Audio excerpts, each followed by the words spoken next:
Hello, welcome to my channel. I'm Jonathan Burnham, aka Kalos, and today we are going to be comparing the Forza GT cars and their stock spec. Basically, their tuning that you would have if you went in the future multiplayer. It's a bit of a process. Uh, this is to give you the best idea of which car, if you don't want to do any tuning, would be good for you in featured multiplayer. It's going to be a long one, so buckle in.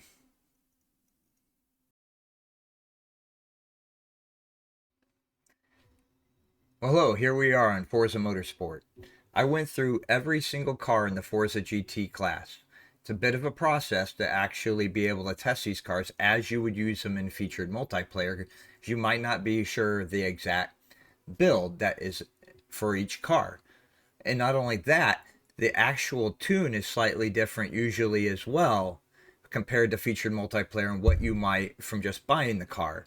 So I had to actually go in to featured multiplayer, save the spec there, make sure the tuning was reset, everything was stock, save the setting there before I could come back out into regular time trials or testing under free play and be able to test each car. Now, I tested each car at Road America with 5 laps of fuel and didn't use club rules. I used sport rules that allowed me to test the fuel, but I didn't want to deal with damage, so I stayed with the sport rules. And tire wear, it doesn't really come to account within the 5 laps I would get to do the testing. Now, in a bit, I'll show you, but one thing I do want to mention, Road America is a speed track. It favors speed cars. So I actually tested them at a few different metrics because Road America has some pretty tough corners, and I was able to get a bit out of it. Got my notes right here. I have to take a look at them. So I did test their turn 1 top speed. Unless there was something way out of the ordinary, I didn't give it much weight. The Canada segment to the finish line, I actually had to go back and add this because I realized that one car just didn't fit. The Bentley, which was poor on all my metrics, was doing really well in overall time. And I learned that it has very excellent mid-range acceleration and low-range acceleration as well. So I went back and added this segment to give me an idea of what the mid-range acceleration of each car is. We tested the carousel segment. This is kind of a high-speed, long looping corner. Really puts a lot of strain on the downforce. So this is good for handling. The Canada segment has a slow speed corner with a lower speed acceleration zone into a medium speed corner into another medium speed corner. That's really difficult and awkward with the way you're braking into it. Another good handling test. I took the average kink speed of the kink. If you don't know what the kink is at Road America, on the back long straight, there's a little kink in it. Not every car can take it flat. Some of these can.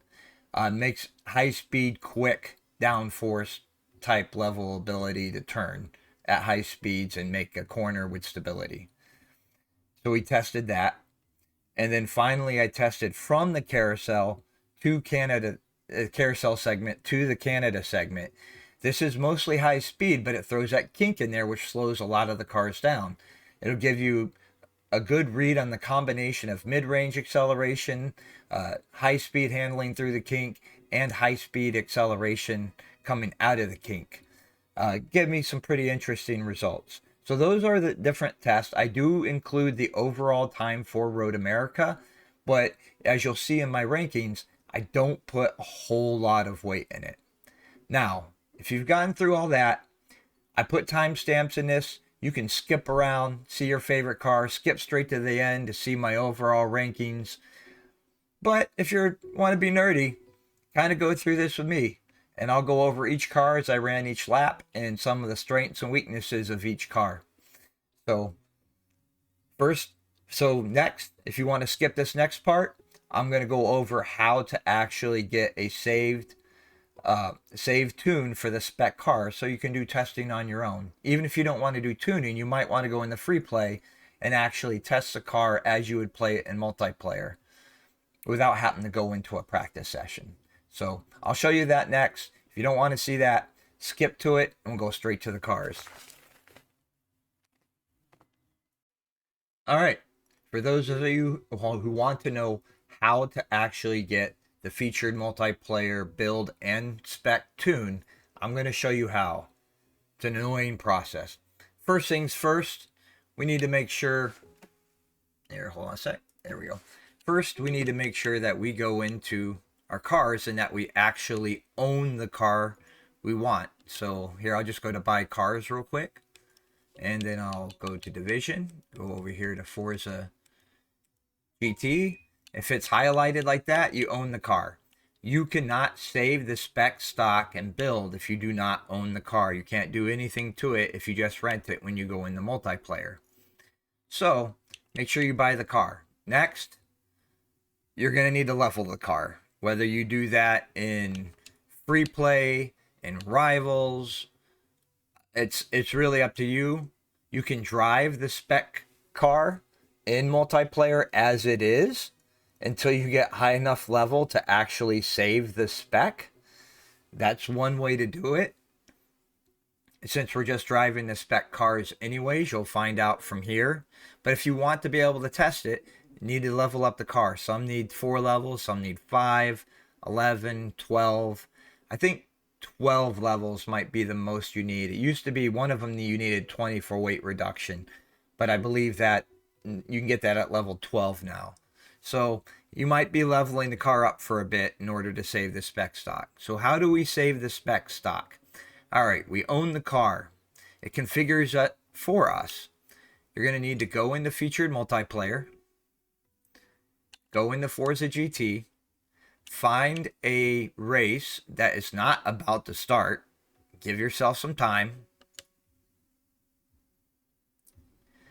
Pick the car you want. Here we'll just go with the BMW M6 and load in the multiplayer practice. When you go into practice, this might take a little second. Connecting. There we go. So at this point, the game has automatically loaded your Forza GT car. And if you've used the car before and you own it and you've made any changes to the tune, it will automatically open up the last tune you used in featured multiplayer. So at this point, we're going to want to go to car. We're going to want to go to tune. I don't know if I've done anything with this. I don't think so. But you know what?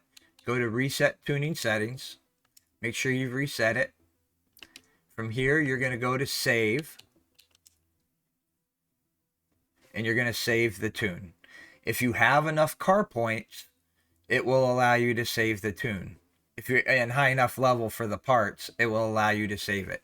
So you can see there, stock would be 500, new would be 512. And you can see I've already saved tune name, spec stock. Now I know I have saved the actual spec stock.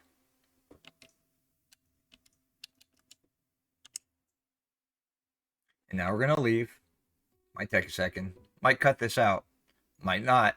Might be lazy creator. Just have you sit here with me. All right, let's get out. So now we have saved the spec stock for our tune. We can go into free play, and I'll show you how I set up the testing I did here. We'll go into free play. We'll grab our BMW M6. We will set it to test drive. And for this one, I did Road America, full circuit. I just left it at noon for the time of day. Time of day can affect track temperature, so I mean, we're not going to worry about that too much. Time progression fixed, so nothing's changing. Weather clear. For this test, I did turn on the dynamic track rubber. We'll set that to 100. Just max rubber. Don't want it changing on me. I want consistent lap times. From here, I will go to rules and set it to sport rules. What this does is it gives me fuel and tires fuel and tires as I do it, so that I don't have to worry about, I can test with lower fuel levels. You're not going to wear off the tires fast enough in 5 laps. I will accept this, go in, give that a second to load up. There we go. Now that I am in my free testing, and this is how I did this, I want to verify that I have the right tune, that it didn't revert me to a stock tune spec. I've made that mistake before with the BMW M8, which has like 50 more horsepower in its stock spec. I'll go into tune car. I want to make sure that the stock spec is loaded, so I'll go into my tunes.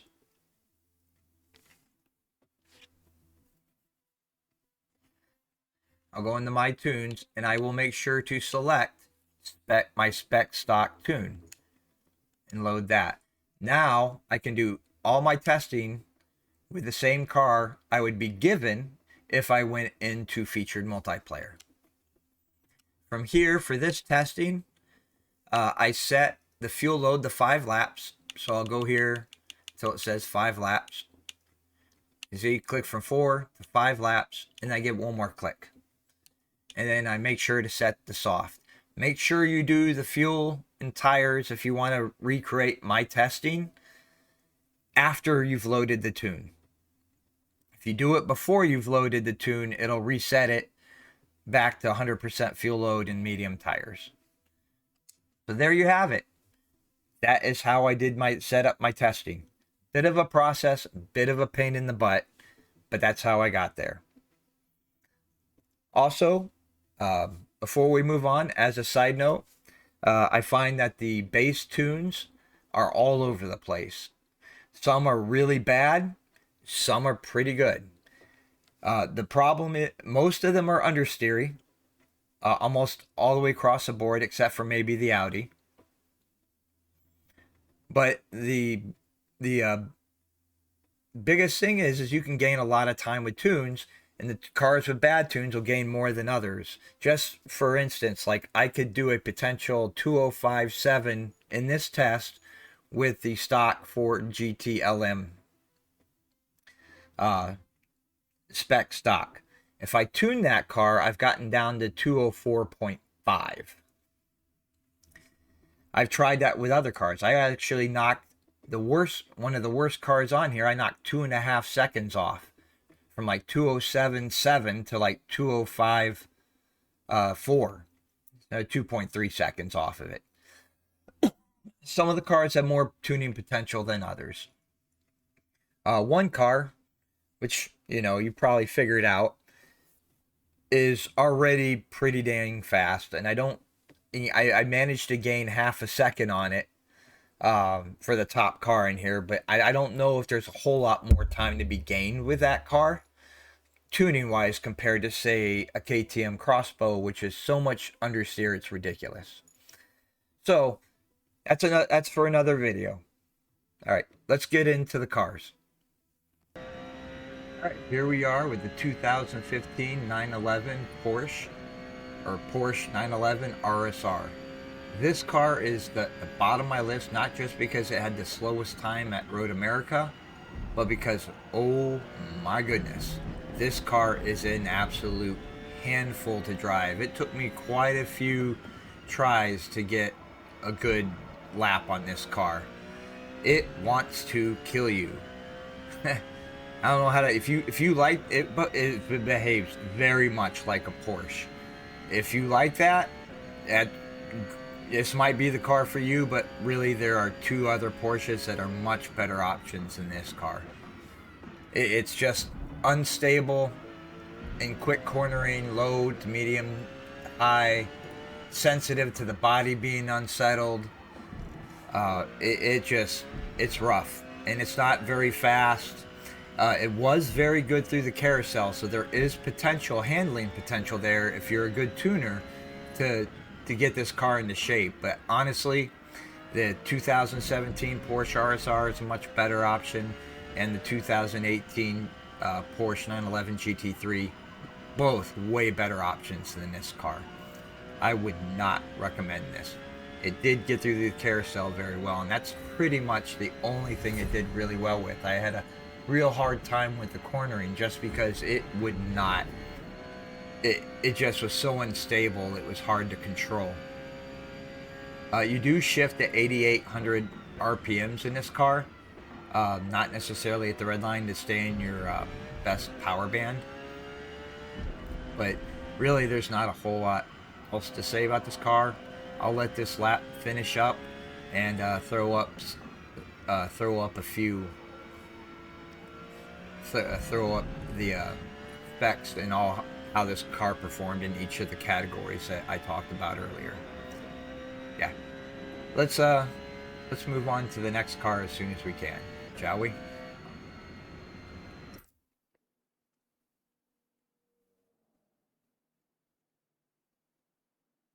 Okay, here we are in the Holden Commodore.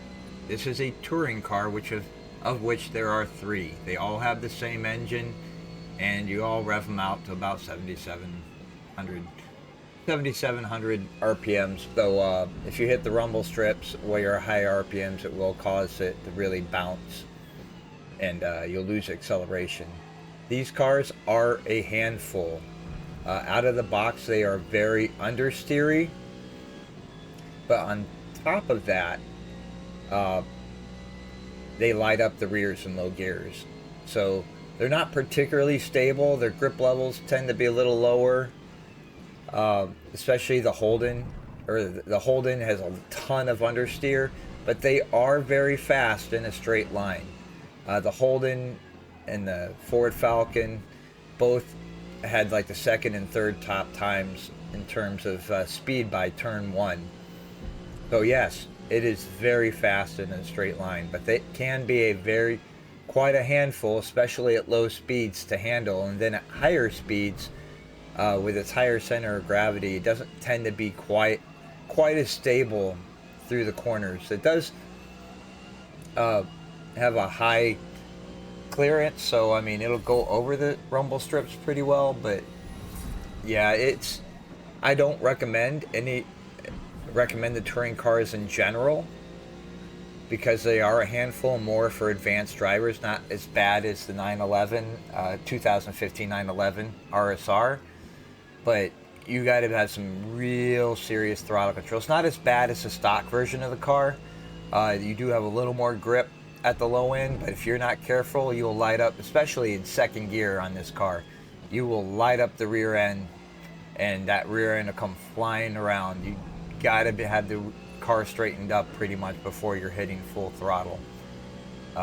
This is probably 19th. It had a pretty good time at Road America, but yeah, I put this down on the list. You're gonna struggle on grit tracks with this car quite a bit.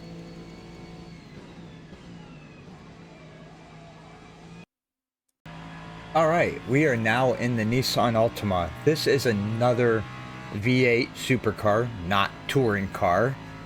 Correct my mistake there. Very similar to the Holden Commodore. Again, I keep it pretty down the list. The only reason I put this one up higher is it feels like it has a bit more grip levels than the Holden Commodore. It actually did worse. I believe did worse here than the Holden Commodore. But I feel like on shorter tracks, or on more grippier tracks, or more that require a lot of handling, this would be a better car.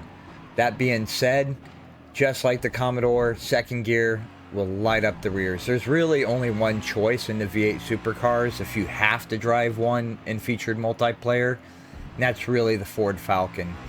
This car isn't as fast as the other two, so it seems to handle better, but at the same time doesn't really have the exceptional speed that the other two V8 supercars have. And I really don't know what else to say about that. You know, I can repeat myself. It's second gear, you'll easily light up the tires, a little more grip through the corners. They are fun to drive, but again, if you have to drive a V8 supercar, this is really not the one. understeers a lot, just like the Holden Commodore. You might be able to do some tuning to bring these cars a little more in line, but yeah, that I really don't feel that this touring car, or the V8 supercar, should have been its own. It's really its own series, in my opinion. These cars really don't belong in the Forza GT class, but here they are. If you have to use one, don't use the Nissan. Maybe, yeah, not even a maybe. Yeah, avoid these. Avoid the Nissan and the Holden. We'll talk about the Ford Falcon later.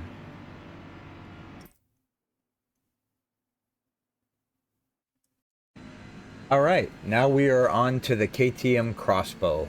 A car I want to like.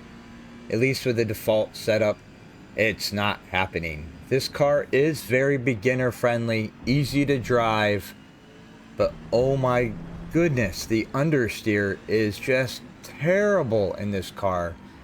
And it's not very fast down the straights either. So you kind of, you're slow through the straights and slow through the corners. About the only thing the default tune has going for it is that it's relatively safe to drive. It's got, oh, hold on a second here. Oh yeah, so it's got massive setup understeer, but very stable and also kind of slow.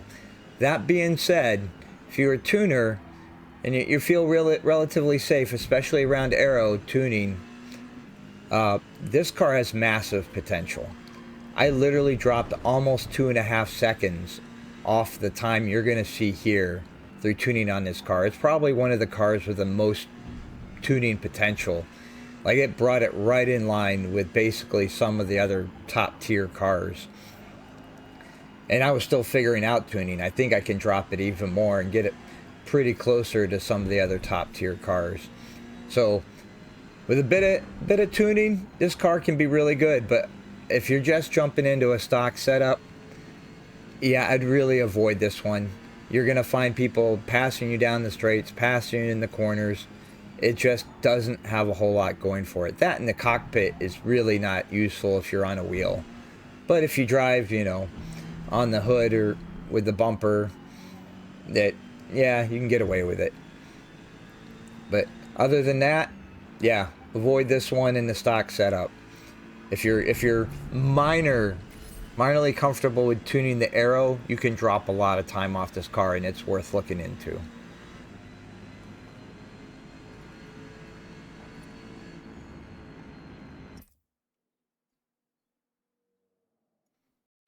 Alright, we are now on to the Lamborghini Essenza.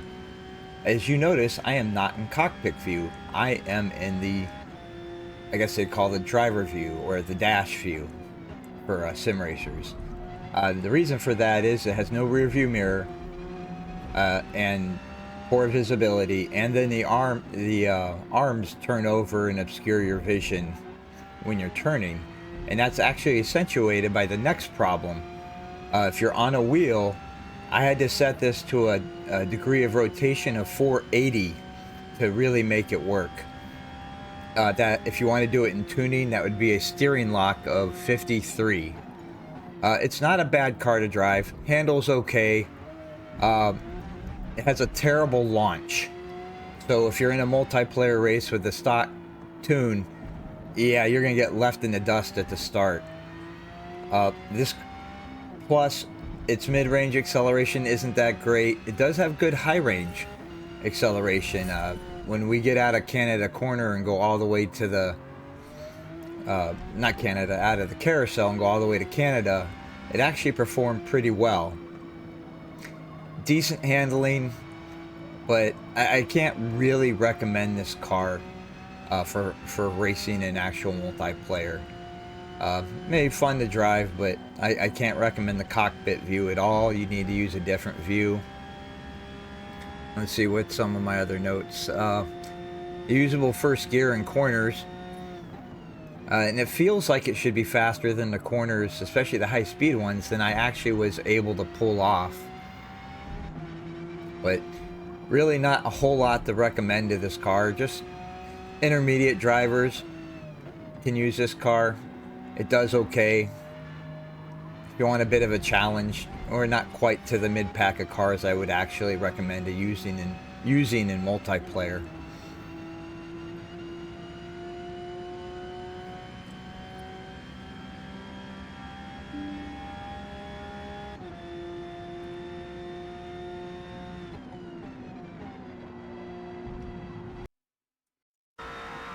On to the Ford Falcon, the last of the V8 supercars that we're going to talk about.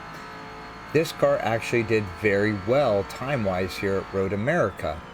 The problem being, it took me quite a bit of tries to get it. It's very fast. Just like the other supercars, especially the Holden Commodore, one of the faster cars in a straight line in the Forza GT series.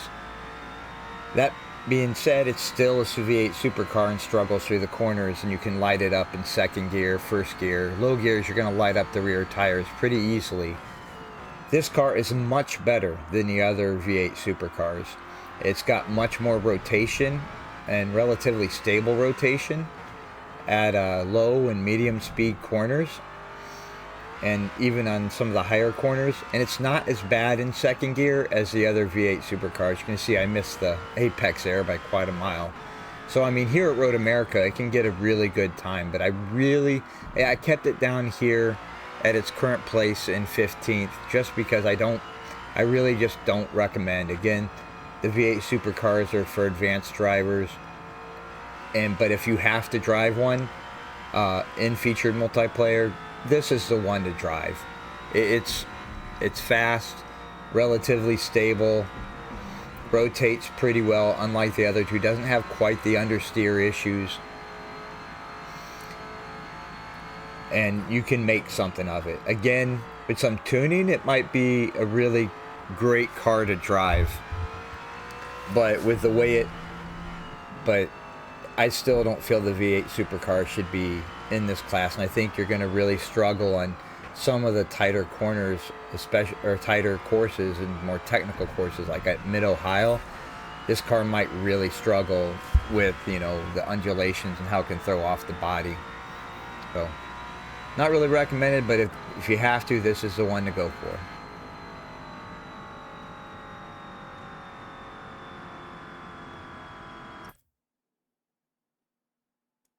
Next up, we have the Aston Martin V12 Vantage. This is the start of what I would consider the mid-pack.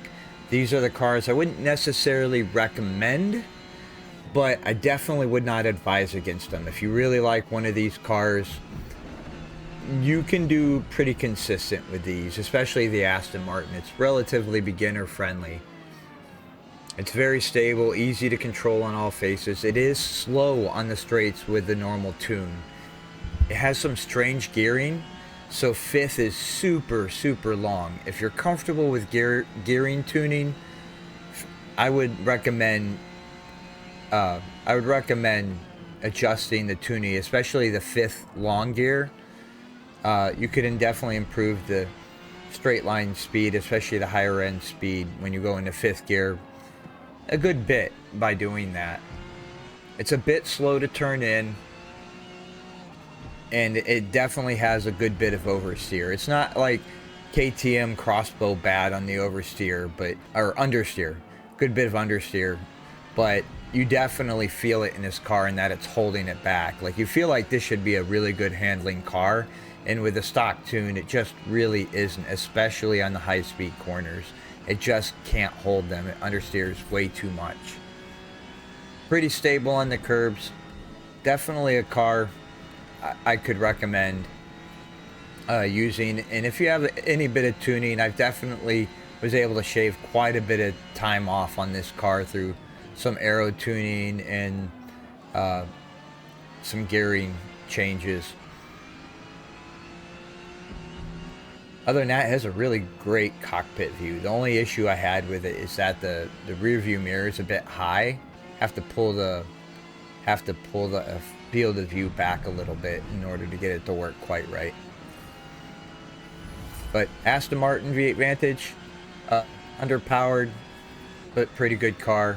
Needs some tuning to be competitive.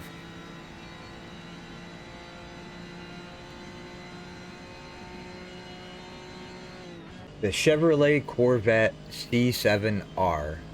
This is another one, if you notice, I'm using the driver or dash cam, and that's because the field of view vision is very obscured in the regular cockpit view, and I didn't really like that. So that, and the dash is a little high, so that obscures your vision when going up hills a bit as well. That being said, this is very comparable to the Aston Martin. Very stable, really good over curbs. Can abuse them a little more, but still be careful. Like the Aston Martin, it's a little slow on the straights. Doesn't have quite the, it has long gears, second through fourth, and then fifth is a bit shorter.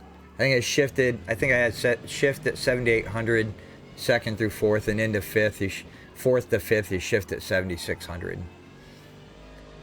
It feels really good to drive. It feels great to drive. It feels like you're doing amazing. Doesn't have quite the understeer of the Aston Martin. As you'll see here in a moment at the kink, it's the first car we've had so far that actually goes through the kink flat, i.e. I can go through without lifting the gas at all. Still does have understeer at higher speeds, as you can see kind of through Canada, or through the carousel. But coming up here to the kink, if you watch that little blue bar, it doesn't move. So this is the first car we've had so far that just goes through there without lifting at all. So it's a really great car. I can recommend if you're just getting into multiplayer, you don't care about winning, you just want some decent racing.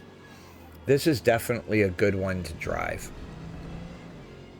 But there are definitely better cars in the mid-pack than this one. Now I'll let this lap finish up and you see the results, then we'll move on to the next car.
This is the Dodge Challenger Trans Am, and boy does it have rear view mirrors. Now I have triple so I can see all of them, but it has a huge rear view mirror, and then a double mirrors on the left so I can see people close. Great rear view mirrors, but as you can see, the roll cage kind of obscures the vision a little bit. It's a bit annoying. That being said, this is a great handling car. I will admit I cheated when we talking about no tuning. If you're going to use this car, I highly recommend you go into the tune, and the only thing you need to change is the brake balance. Change it from 45 to 50. For some reason they have it on 45, and let me tell you, even at 50, this car squirms under braking. With some tuning they really take that out. This is an amazing handling car. One of the better handling cars in this series altogether. That being said, it's also in its stock tune the slowest car in a straight line. So if you're going to you want a great handling car for handling tracks, this is a good car to use, but just don't expect to really pass anybody down the straights. It might be difficult if you have a long straight to get by anybody. That being said, yeah, this is one heck of a car to drive. I was really surprised by it. Let's see, anything else? It's solid over the curbs. It has very long gearing, so if you change the gearing you might improve the speed, because you only have really 4 usable gears out of 6, so that definitely can help that straight line speed a bit as well if you do some gearing tuning. Other than that, really good handling car. That's really all there's. One of the better ones in the series.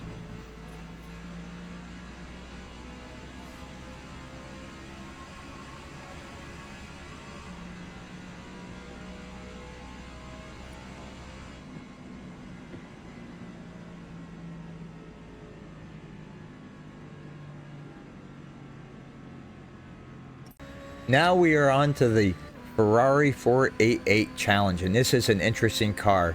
Just take a moment as we come up to turn 1 and look at the speed.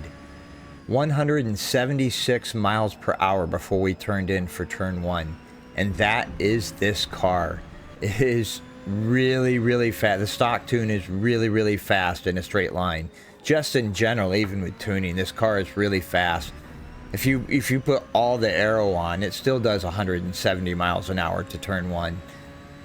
Really fast car. You can see I'm also another car. I'm not in cockpit.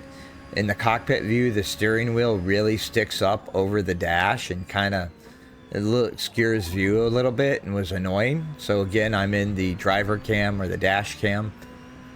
But yeah, this car is really fast. In fact, it did the 3rd fastest time here at Road America of all the cars I tested. So why do I have this ranked 10th? Well, this Road America is a speed track and really plays to the speed element of cars. But when you break down the handling characteristics or the segments that I tested, as good as this car is in a straight line, it's equally as bad going around corners. Like really bad. So that's a bit of a problem if you're on a track that isn't so focused on straight lines. Also has weird gearing. 7 gears instead of 6, but you get used to it. It will launch off of the launch really well. Just got to be careful just to not sit there and spin your tires. But is it a good car? I think, you know, for fast tracks and for medium speed tracks, if you're willing to tune for a lot of aero, but with the stock setup, I think fast tracks are about it. If you want to race at Le Mans, this is probably the car for you. That I think it's better than the Audi there, but maybe not. But yeah, Le Mans is really the place for this car.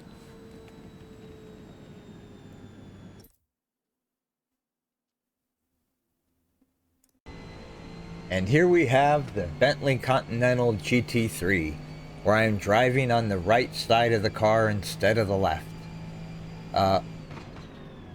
Not sure why believe it or not, I am not in the driver dash cam view. The steering wheel is so low at my normal FOV, you can barely see it. But if you look down, you can kind of see it moving a little bit.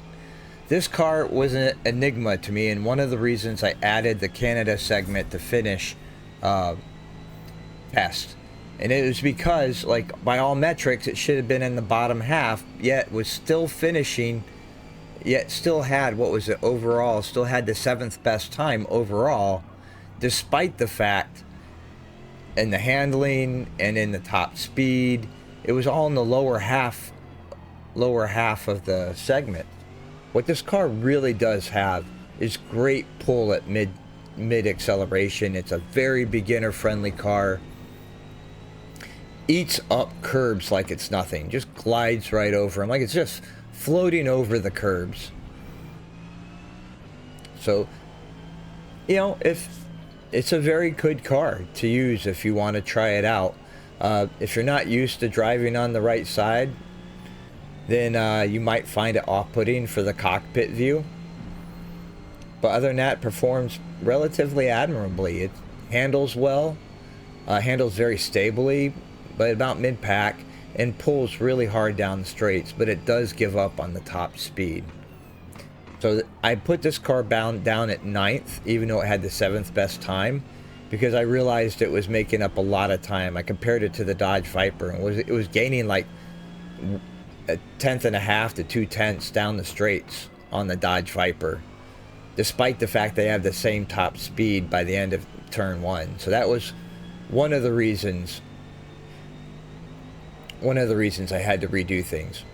Overall, it's a really good car.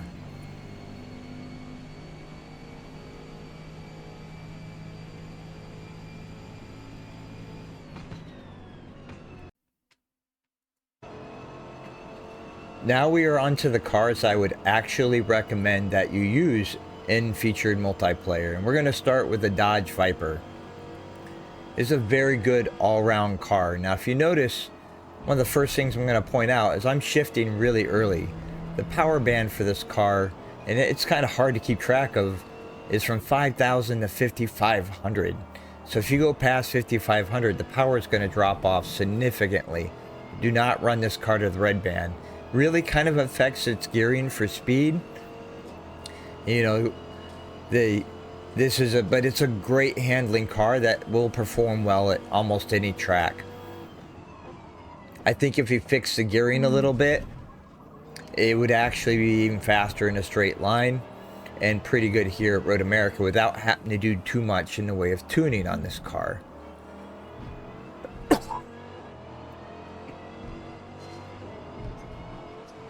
It's really what to say about this car. It's very responsive. It does what you want. Feels like a great car. It just seems like it's a little off the pace, but I think some of that has to do with the gearing. I think if you fix the gearing, it would be back a little more on the pace with, say, a couple of cars that are coming up. The thing is, though, this is a speed track that favors speed. This car is going to do well at your medium speed and your low speed tracks. All around, it's really just a great car to use, and I would definitely recommend it, especially if you like the Viper. I'll let this lap finish up, and we'll check all the results.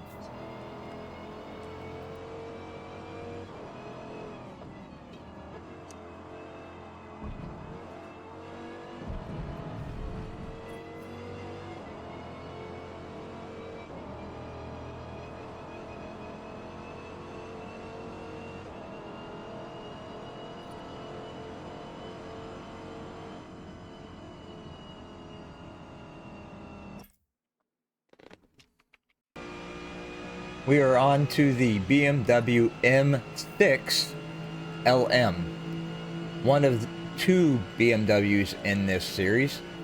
This one is a slower one in a straight line, but I was really pleasantly surprised with it. It is a great all-round car, handles good, medium on speed and acceleration, but man, it feels a little floaty, but it's really good to drive, and you feel in control of the car almost all of the time, and you feel like you can push it a little bit more. I think I got a 206.4, and I just felt like, man, if I could just keep pushing for a couple more tenths. It's got a great cockpit view, clear view with both sides mirror and triples. And it just eats up the curbs. Very composed over them. It is a bit like driving on a cloud, like you're not really affected by much in beneath. And if you did some tuning, stiffen the ARBs, you could probably tune a little bit of that out to just have a more direct feel. But really, out of the box, this is a pretty good car. And if you want one that's just, it's a solid car to drive and you feel comfortable in the corners, you feel comfortable in that you could push it just a little bit more and be really consistent, I really feel like this might be the car for you. You could just see that split time there was 0.2 up on the time I actually eventually ended up getting, which was just slightly better by less than 1/100th. So yeah, I mean, a 204.2 definitely would have been possible in this car. Really good car. Highly recommend it.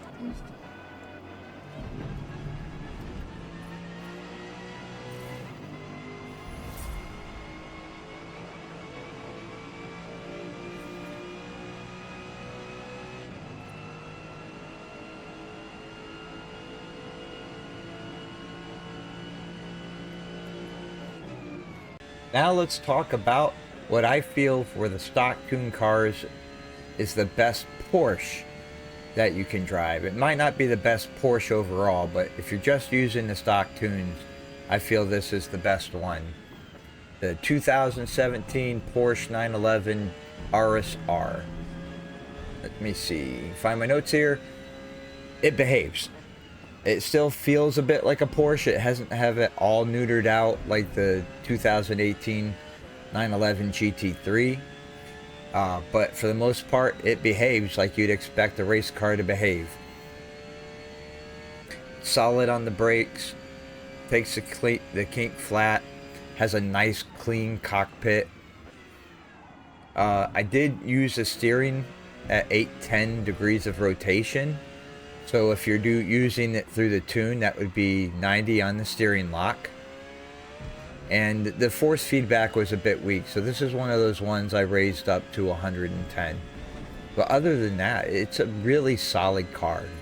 Great handling, really burns up through the kink, has good acceleration. From what I've seen in the featured multiplayer, it has a great launch, because I just see them, the Audi, the Ferrari, you see them charging through the pack at the start of the race. Never like having one of these cars behind you in that case. So if you like Porsches and you don't want to tune the cars, this is the one really for you.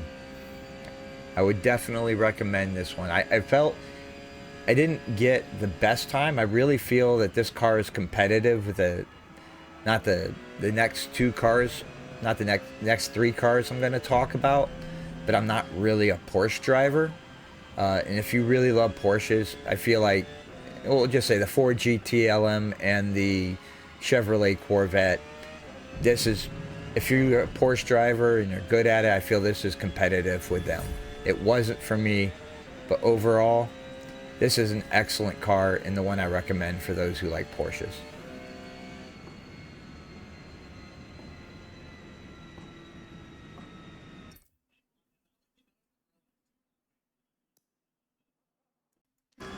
We are now on to the top 5. I wasn't sure where to put this car. I originally had it at 3rd, but I did drop it based on just not quite being as good at handling. I'm like, okay, this is Road America. This car is fast in a straight line, has good high-end speed, high-end acceleration. A little less so at the mid-range for acceleration, but either way, it is fast. I did drop it down because it wasn't quite as good through the handling segments as the next two cars, but other than that, it's a really solid car to drive. It is mid-engine. I have most of the mid-engine cars as a intermediate driver level because they can catch you out. Understeers a bit at high speed, very pointable under trail braking. Without care, it does have the potential for snap oversteer. This is one of the cars you rev to the max before shifting, but all around it is well balanced. It leans towards the speed. This is one of the cars that made me like is the game pay to win? And I wouldn't quite go that far after I've had more experience, but definitely out of the box, 2 of the top 5 cars are definitely cars that, sorry about that. Okay, 2 of the top 5 cars are cars that come from the race day pack, so that you have to pay for. But no, if you want just a good solid car that's fast in a straight line, but relatively controllable, this is a good one, and one I would probably pick, especially if you like the mid-engine cars.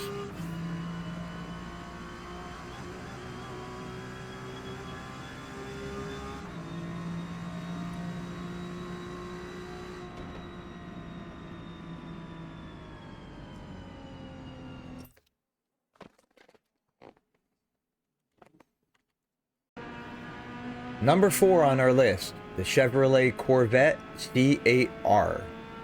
This may be the best handling car in the Forza GT series. I mean, just flat out, it handles great. I mean, it's just well balanced. The Viper does what you want it to do. Does lack on speed and acceleration, but you just get such good exit speeds and you go through the corners so quickly that it really makes up for it. Do need to be a little bit careful going over the curbs because you really rev this out. I did use an 810 degree of rotation for my steering wheel, so for tuning that would be a 90 steering lock if you don't want to change it on your wheel. And if you're at max RPMs near the rev limiter, it can do that bouncing thing where it just gets stuck at speed, so just be careful and aware of that. You might need to upshift a little bit. But yeah, when you look at the results for this car, coming up here, we're coming up to the carousel. This finished, what was it, third at the carousel. And then the Canada segment with the mid-range corners, it finished third. Absolutely takes the kink flat out, no problems, and just handles pretty darn well. Again, it's a mid-engine car, so I mean it can catch you out, but other than that, this is a highly recommended car.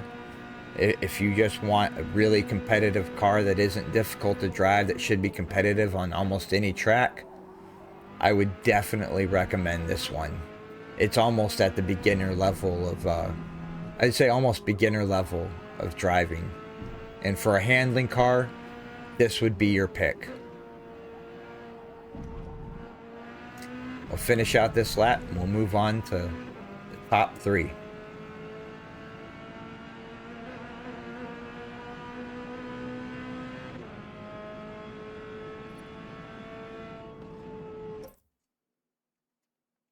We are on to the top 3, and in my 3rd place spot, I have the Ford GT LM. This car is a great handling car. You know, it's right there with the Corvette. The cars are very similar in terms of handling capability and characteristics. The Ford was better around the carousel.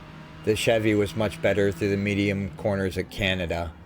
That being said, this car, it's got a little bit better top speed and slightly better acceleration. You'll notice I'm shifting early, so for about 2nd to 3rd gear, I would shift at about, what was that, 7,000 RPMs or 6,000 RPMs, and then at 7,000, and then at 6,800 or 6,700 or 6,600 for going from the rest of the way up all the way to 6th gear. That being said, it does have a bit of quirkiness in the way it drives, so it feels a little more on edge. I would almost put this a little more up there with the our top pick, but it's not quite advanced. I think with a little bit of just getting used to it, that you can get used to it. It's really harsh, sensitive to harsh turning angles, so you have to be careful on your turn in and on your exits and how you're controlling it. The force feedback is weak on this. I ended up raising the car from my base settings, if you've seen that video, up to 110 to 115. I think I settled on 113. The cockpit wheel is at about 600 degrees of rotation, so if you set your wheel there, it'll match. But I've been running 630 or a 70 steering lock for the car because it definitely does need it. You can see I did get a penalty there. I messed up Canada corner. I would have been about 2/10 faster without a penalty if I'd gotten it right. And overall at Road America, I think this car was what, 5th? But given that it's not a speed car, yeah, it handles great. And I really think this is a great car for just about any track. We are on to our number 2 pick from my point of view, and that is the BMW M8 GTE. This is definitely a very fast car in a straight line, but at the same time, it really surprised me with how well it handles. Not only that, on top of that, it's a very beginner-friendly car. If you are just wanting to jump into multiplayer, be pretty good at just about any track, with a car that'll be competitive there without having to do any tuning, this is really the car to pick. Unless you're an advanced driver, this is the car I would go with. You can feel safe and comfortable. You can be consistent in how it brakes, how it turns, handles the corners very well.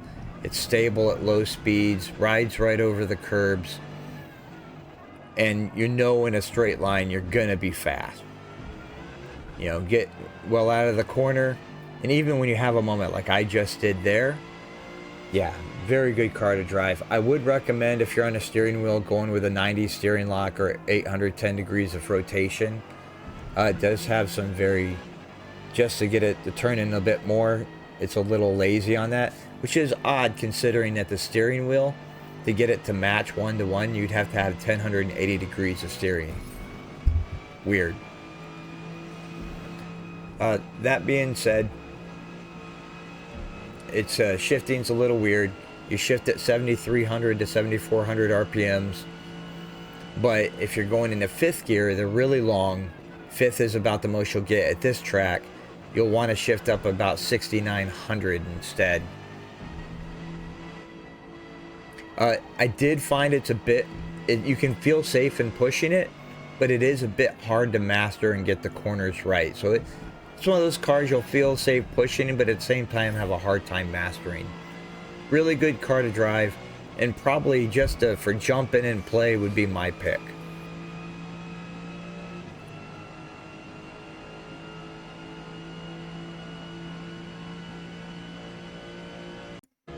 And finally, our number 1 car, the Audi R8 LMS.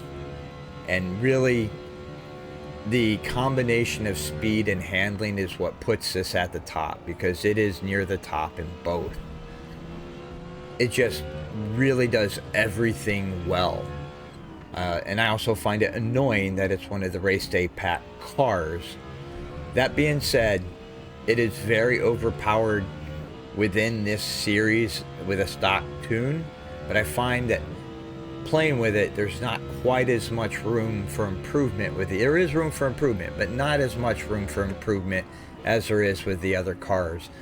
This car, most of the tunes I've downloaded and tested just make it more stable, and the reason for that is this is a very difficult car to drive. Even when I tuned it up, I got maybe a half second here at most, and it was still unstable, and it still would just do Audi things, as I've heard the term before other sim racers. It does not like the body being upset. It can just turn on you. It doesn't like the curbs. The kink is really dangerous. If you catch that curb at all, it'll send you spinning. That being said, it can take it flat, and boy is it fast. It was so much faster through the kink here than anything else.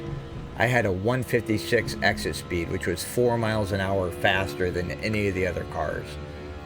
But with a stock tune, man, this is if you want the meta car, this is the car you're going to drive. That being said, you better be ready for it, because it will punish you for mistakes. And it could punish you severely for mistakes. I also believe I ran it at an 810 degree of rotation. No, 720. One of those two. So either 90 or 80 on the steering lock. But yeah, if you want to be meta with a stock tune without tuning, this is the car for you.